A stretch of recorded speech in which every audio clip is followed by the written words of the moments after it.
Thank you again, Jennifer, for finding this time to have this conversation with me. And congratulations on your many successes, and I wish you many more. Thank you, Wachanga. Thank you for having me this evening. If you are to introduce yourself, we know you as an author, as a novelist, as a short story writer. But if you are to introduce yourself, who is Jennifer Makumbi?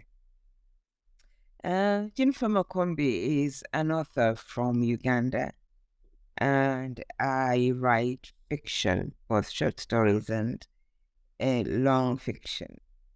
I am working on new projects, which I hope will come out in the future. Oh, I do teach as well. I tend to forget that because it's secondary. Yeah, I teach at university level. I normally prefer to teach often at postgraduate level, master's and PhD. And I focus on creative writing and also African literature. Jennifer, looking back at your background, what elements would you say have contributed to your becoming the writer that you have become? Growing up in Uganda and growing up with storytelling among people who love to tell a story, even if it's about something that happened in a matatu. Every person around me, especially my mother, but it's some uncles as well, they were good at telling a story, and you could have been with them when it happened. But when they started telling the story, you were like amazed as well. What? Because of the flair and the expertise of taking a very mundane event and make it so exciting and so interesting and making people laugh. I think I grew up with that and I was lucky. But also I grew up with actual storytelling, oral storytelling about, the hare, the tortoise, the leopard, and the stepmother, and all of that, including myth and legends on top of folk tales. So that, I think, that is part of what made me. But on the other hand, I had a father who was very literary. He was an accountant in a bank, but he was obsessed by reading, and he was into the Western canon. So he put me very early on Ladybird, Keyword, Indeed Blyton, and before I knew it, I was on to abridged Western canon. So by the time I went to school, I was aware of Jane Austen, Dickens, Shakespeare, and all of that. I don't know what his intentions were, but thank God, because I've made use of it. Do you remember when you started thinking of becoming a writer, and what inspired you? Who motivated you? You know what? I'm not one of those authors who knew by age 5 that I would be an author. There were hardly any authors in Uganda that I would look up to and say, I want to be that. And when I was reading all these books, the authors didn't matter to me.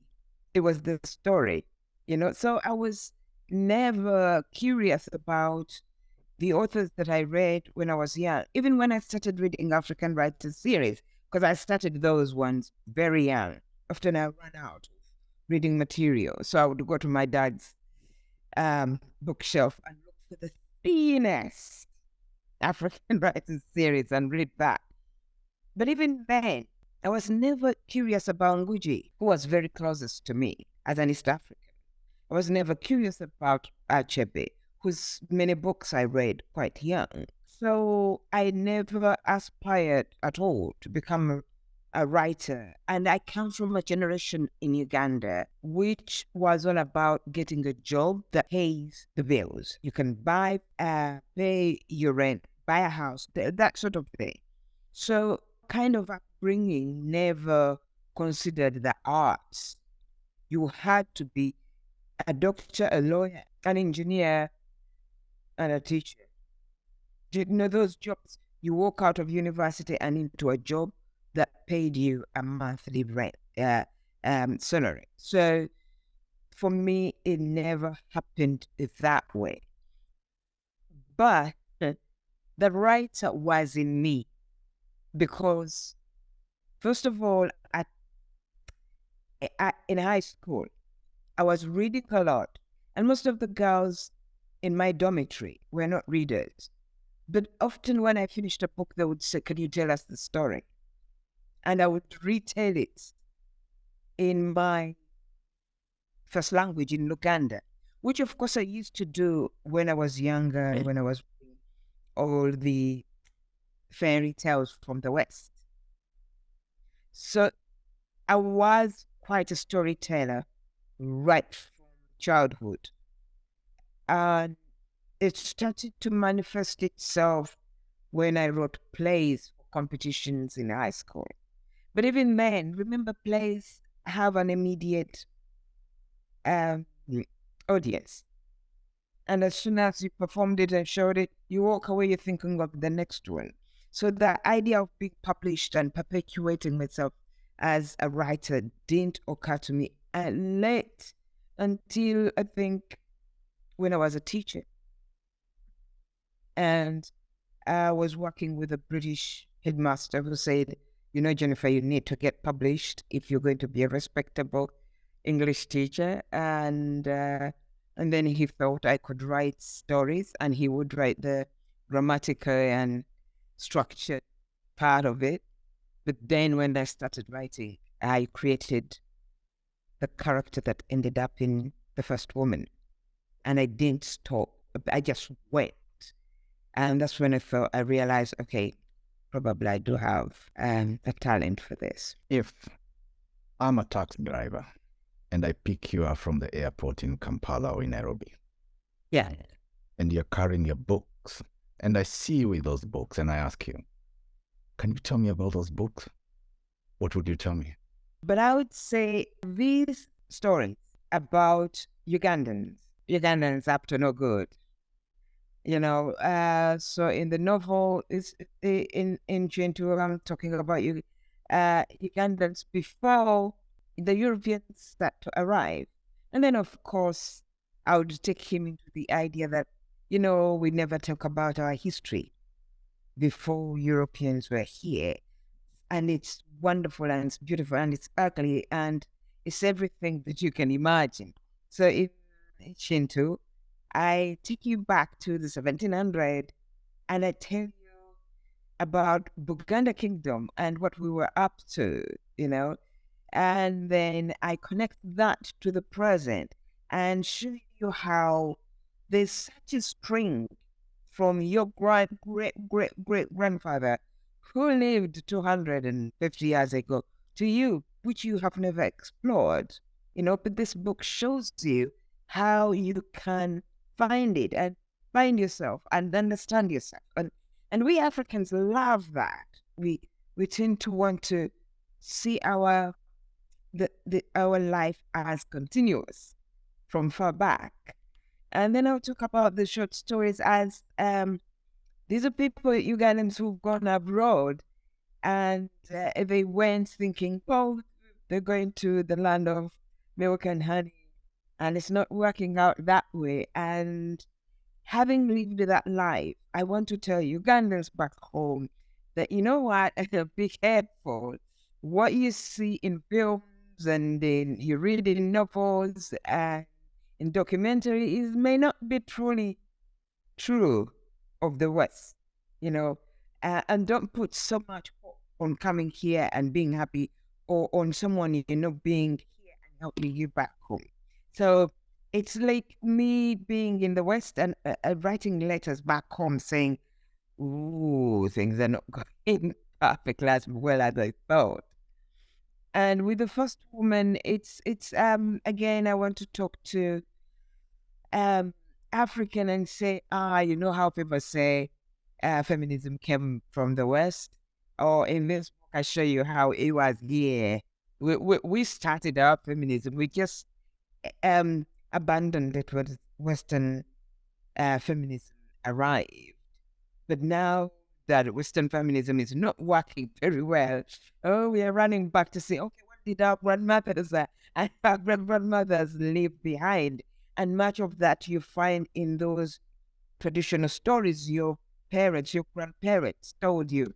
They are not what they say. As a child, you hear these stories and they are about, this woman doing that and that. But actually, you have to look beneath. There's something else going on. And these stories are as good as a Shakespearean play or a Dickens novel. All you have to do is to go back and look at them critically. You'll be shocked. You have explored the question of the importance of memory, the challenges of migration, life in the diaspora, women's rights, feminism. In general, Jennifer, why are these things so important to you? Everything that I've written about is something that I was looking for in a book and didn't find. And I guess that is not unique to me because most authors write things that they feel are important and they haven't found. So for me, writing novels, it was important because I grew up in Uganda, and the closest person close to me was Muthoni and Nyambura, in Kenya. I didn't grow up with novels with names that are Ugandan. So it was very important. I thought there must be a girl like me in Uganda. And she's looking for herself in the novels, and what she has are Western novels and novels from Africa that are Nigerian mostly. So I said, okay, one, what would they want to hear? But two, what has not been said so far? For example, Chintu, it was right there for me to say, look, we had a life before you arrived, and you won't believe what we were doing. And it was exciting, but it was also ugly. And I'm not going to apologize for anything, but I'm not going to make it beautiful for any reason. I just want us to see ourselves. But how then does that explain who we are, what we are? How have we changed? How have we not changed? So, yes, you see some characters who have exactly the same characteristics as their ancestors. You see characters reborn, almost and there's such a strong connection that even colonization could not cut, So, but also I show you what colonization did in terms of destabilizing what it was that we were. And in parts we've become better people, but in parts we are terrible because we've lost certain things. So, and there were quite a few issues that I wanted to talk about. When I realized that this book might be published before The First Woman, I also talked about masculinity. But I couldn't help it anyway because this book was so informed by the Ganda creationist myth, so which is very masculinist. So every time I try to change it to talk about feminist issue, no, the novel rejected my intention. So I thought, okay, let me deal with masculinist issues. See, I have 6 main characters, but only one is a woman. So I talked about how the patriarchy, and I know that has become a contentious term, but how the patriarchy does not just oppress women, but men are held into places that are rigid, that they have no space for maneuvering, because what else can they be other than men? Because if they and uh, digress from that, they become women. There's no other space. And oh my God, being a woman is a man who's a woman. Oh, so I would try to show that actually patriarchy can be oppressive to men. And I'm not talking just about divergent masculinities, but even hetero masculinities, were held in place where they couldn't maneuver to be anything else other than what the patriarchy suggests. So because the book insisted that I focus on men, I thought I should talk about that as well. But it did quite a few things. Now, the short stories were about, they are sectioned in such a way that you have departure from home. And I looked at what are some of the reasons that make people restless, and send them running to find other places. And I dealt with arrival. And I set these stories in Manchester because that's where I live. And I understand, I know very well. And I had done a lot of research on the city and when the earliest Africans arrived. So I took it back to the 1940s when a boy left home. Very privileged boy who was aristocratic. And to show that most of the earlier travelers, African travelers, were aristocratic, running away from persecution because a rival brother had become king. They had the luxury to travel. Because in Britain, I used to hear people say, oh, each one of them you talk to claims he's a prince. Actually, they tended to be princes. So there were all these questions I had found in Britain, in Manchester, that I wanted to deal with, but how did these people arrive? Okay, compared to what they expected. And then how do they then change? And then how do they return? And how return becomes departure, and departure becomes return. Because now you've become Britain. The minute you arrive home, you're like, oh, I'm going back home. And they're like, what? We thought Britain was whatever. So how we all keep a very frozen image of home in our mind, and how then we start nurturing it with laws and distance, and then it becomes so beautiful that we go home and be like, what? We don't do that. We don't like that. And of course, you go home and the languages change. Then people speaking terrible Uganda. And they're like, no, we don't speak like that. And they, what? Where did it come from? And you realize you are a capsule. In the time you left, 20, 30 years later, your home has moved on, but you haven't. And all the pain that comes with becoming a stranger at home. So that was short stories. The first woman was about being a woman, being a girl, becoming a woman in a woman's body, and how the culture has,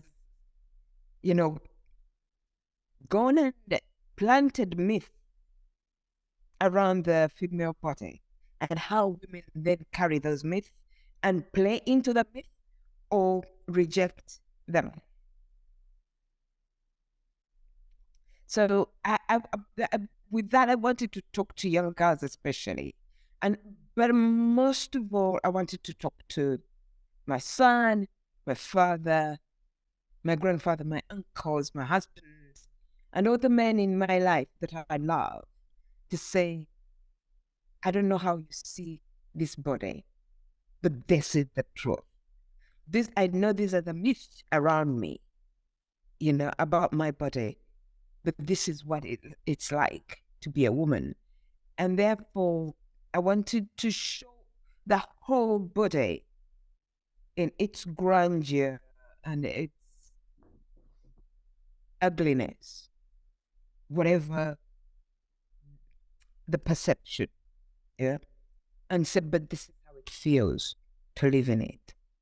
Jennifer, tell me, how do you decide what genre to use? Why do you, one point, think this has to be a short story, but this is going to be a longer narrative? Can you take me through that? That happens like that. But probably this is because before I start writing down, the story runs in my mind for 3, 4, 5, not less than 4 years, at least. And I have what I call the skeleton. You know that stick girl we drew when we were 4, 5 years old, a zero, and then a stick, and then a square, and then the legs, and then the arms. That must form in my head before I start writing.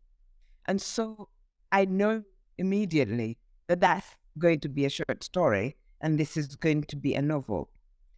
I promised myself to make my short stories mostly about immigration, because it's not something that I want to read about in terms of length. I want it in short, small bites. I read one story and I stop there, take a break, and do another. So, for example, I've written 2 other short stories since. I thought I would never do that because they were the hardest book to write. Because each of those stories I realized could have been a novel. They were so intense, and yet I had to put them into a short form. But with novels, I tend to want to write them based in Africa, because then the novel gives me room to maneuver.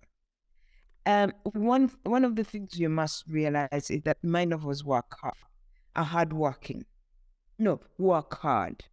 Like I put so much in there, but that's because the form is elastic.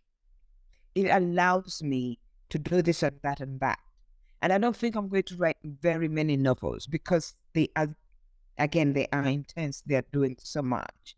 So one of the things that I know about Africa is that step outside on the street and there's as many stories on that street as there are people. And they're all stories that have never been written before. And there's so much to do. I'm not surprised that both my novels are set in Africa. Actually, I've written 2 other novels now. They are all set in Africa because there's so much to say. There's so much to do. I always think of Africa as virginal in terms of literature. There's so much we haven't done, and there's no way we can do it in our lifetime. So my children and my children's children, they'll find more stories that we haven't dealt with, So probably, I'm not certain. That's why most of my novels are set in Africa and short stories are set in Europe. But all I know is that consciously, I just know this is a short story. So I've just finished a short story that I started thinking about in 2015. I know some people write a short story in 2 weeks and whatever. This one has been knocking on in my head for 7 years. I've just finished it. And I'm happy with it. But other people are like, we're not so sure. Because again, I've written it in a very African with African sensibilities, but it's set in the West. So that's what I can presume happens when I choose what is going to be a short story and what is going to be a novel. I've been looking at how your work has been received. As the author, how do you feel about the reception of your work?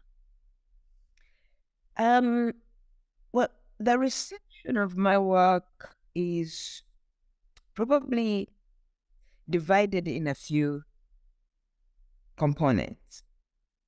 There's that reviewing that happens in newspapers, that is wonderful.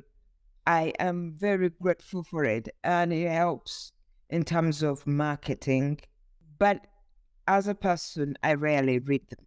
I don't know, but I have this anxiety about reading about myself. It's the same with listening to myself on a podcast or whatever. I don't, because I just get angry with myself. So there's that reception, and that's how I take that. But then there's the readership. And the reception in Africa is very critical to me. I don't care what the West says, but if Africa is saying, this is fantastic, we love it, and we love what you're doing, I'm like, done.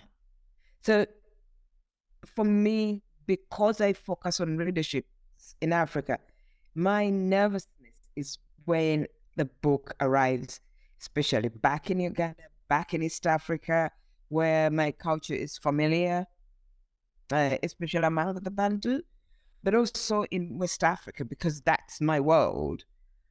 And that world influenced me as a writer. So I'm always, if I'm nervous, it's about the African reception. What probably gave me the confidence is that Chintu was first published in Kenya. And so it traveled very slowly from Kenya to Uganda.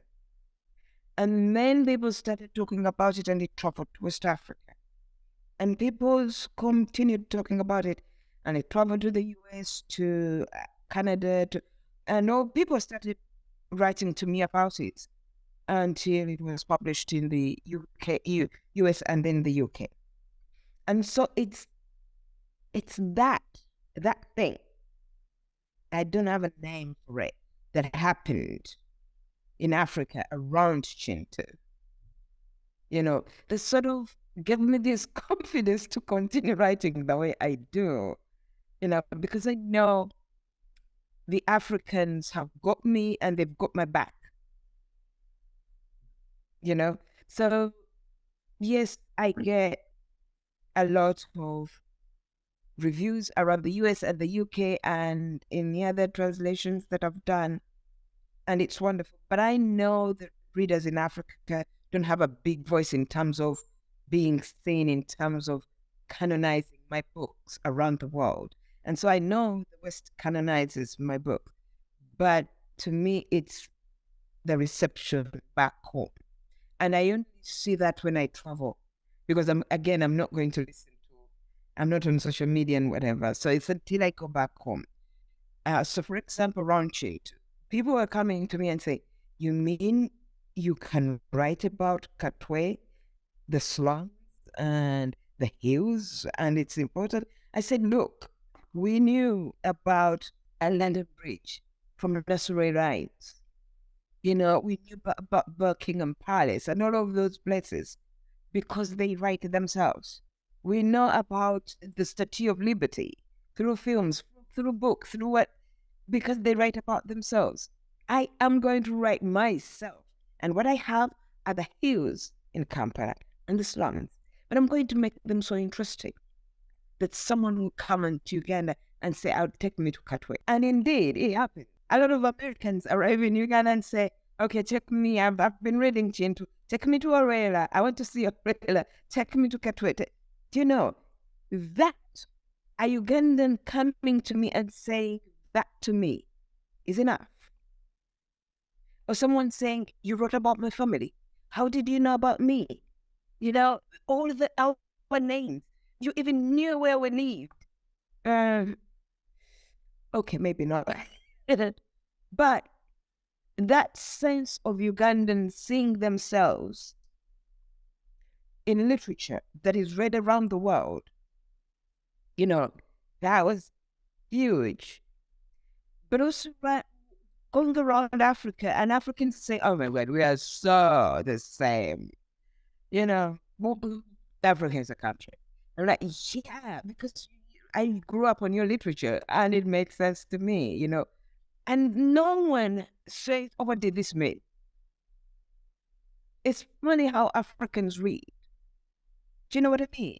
So it's that reception that I get in Africa, and including the letters that I receive, that keeps me going. So when you ask me about how I feel about the reception, I put it in compartments because it's not similar around the world. You have written in English. Have you considered writing in Luganda? No, I've not considered writing in Uganda, and I won't do it because my Luganda is terrible. I mean, I speak my language perfectly, but when it comes to writing, I write the kind of Luganda that is when you write a letter to your mother or your father. But Luganda is structured the way English is structured. It has verbs, it has the sentence structure is very complex. Part of my literature course, my language course at university was to write in my first language.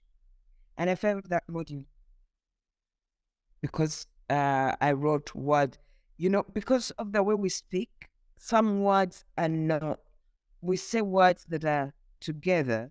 There are two words together, but we don't realize. So I was writing like that. And then the lecturer was like, no, there's a two words I had no idea what I was doing. And the problem is that with our colonial education, we didn't study our languages as much as we studied English. So in primary, from P1 probably to P3, I was taught the Luganda the Luganda alphabet and how to write it. And luckily, it's very phonetic. But I didn't go into a sentence construction like syntax. I didn't go into morphology and lexicon, those things that I did for English. And so I'm a language teacher. I teach English at high school, but I don't know how to write my language. So, and I wouldn't do that to my novel, so I'm waiting because now it's offered at university. So all the people who write for newspapers, because ironically in Uganda, newspapers in our first languages sell more than English papers. But most of those people are taken in by the newspapers. And I don't know, just because they have studied Luganda, I don't know whether they are good translators anyway. Is English an African language? It is. English has become an African language. I think as soon as Africans started speaking English, they made it their own. How could they not? Because we are so entrenched in our languages, we are going to think in our languages and then turn the words into English. And so the syntax is different, the pronunciation is different, the intonation is different. So, and I think African writers then went down and made things worse for the English language. Because when you look at the very first author to play around with European English that I know of was the palm wine drunkard. You know, you would say the palm wine drunk, but he was like, no, drunk is drunkard. He took that language and butchered it. Hallelujah to him, you know. And so Kema Achebe, who also did things to it, even though he was edited a little bit more. I can look at things fall apart now and say, he was edited, because I know how Western editors work. And Achebe at the time was in Africa, so the book traveled without him to Europe.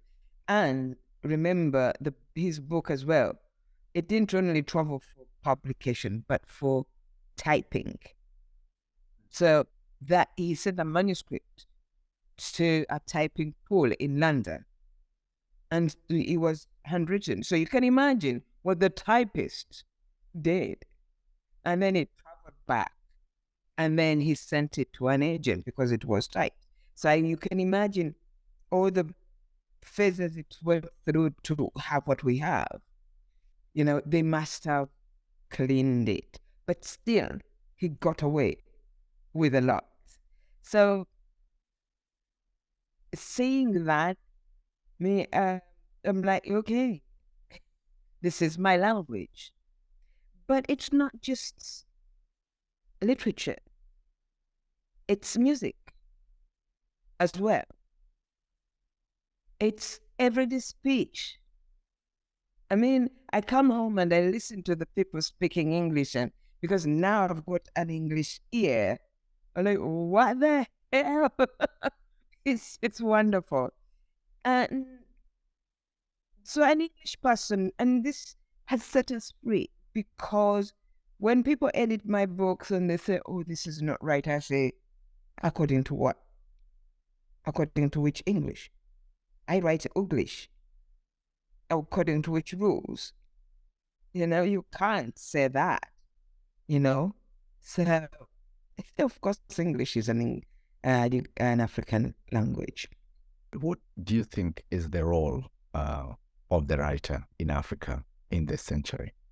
Once upon a time, I used to think that the role of the writer was to teach. I found out that that is not true. But I think it's very hard to speak on behalf of other authors. I can only speak for myself. One of the things we do is to look into the past, look at the present, and predict the future, and warn about the future. We try to do that. We take the moment, especially I take some of those things that we hide behind the door in the dark, or the British say sweep under the carpet. Those are the things I pick up and I put under the sun and scream, this is what we are, look what we do. And shine a torch on that and say, you know, I'm not saying this, but this is what I say. It's entirely up to you what you think. That is my role. But I also entertain. That, I believe, is my role, that you come to my book and you see yourself, and probably you're not so beautiful, but you can have a laugh at yourself, you know. So there's that entertainment, the escapism, the soothing, as well as looking at the ugly side of us. One of the things that us authors have is being able to put something ordinary, as I started with, and put it in that kind of language that you're like, oh, okay, I hadn't seen it that way, you know? And so that you can see it with clarity. And sometimes this is using metaphors or allegory, or even other animals. But I remember, the opening to Chintu, when people follow this guy and kill him.